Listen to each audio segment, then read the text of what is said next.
And yes, hello mga mesh, it's our day 2 here in Alcoy. So for today's video, kay ang trip na moan ang adlaw is moadto sa Ubong Spring located at Dalaget. So before mi moadto nangumpra sa misa Dalaget Public Market. And yes, dili makumpleto ang among pag-ari diri sa Dalaget without tasting Maria's Butcher Restaurant. Yes, Wow. guys, ako juning balik-balikon every time mga remisa ako ang hobby diri sa Dalaget. And yes, offer na mo kaon ni hapit pamidira sa ilang Prince Hypermart uli palit po big manukan dira. And this time ni uli pamiana no mo kuha sa mga gamit para pag-andam pa dong sa Ubong Spring. And yes, inigaton nyo sa Ubong mo bayad mo og 20 pesos more I think mo nilang environmental fee and another entrance fee if namin motor or sakyanan. So yes, mesh, as you can see no, nangandam nang akong pares ana sa amo ang kanunon. Actually guys, kuyo kung na ako mama ana og si Apit pero ang akong papa in town di man magpabiya.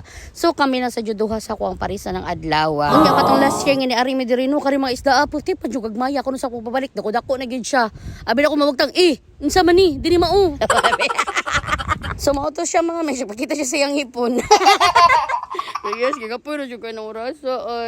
And yes, mauli na mi ana padulong.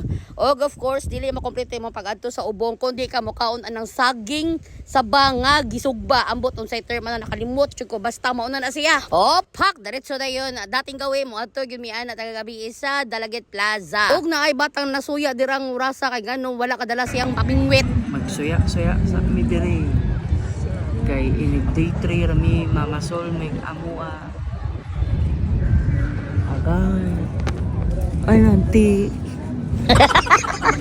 And yes, mo na to siya nga mo ang end of day 2. See you in our next video. Bye-bye!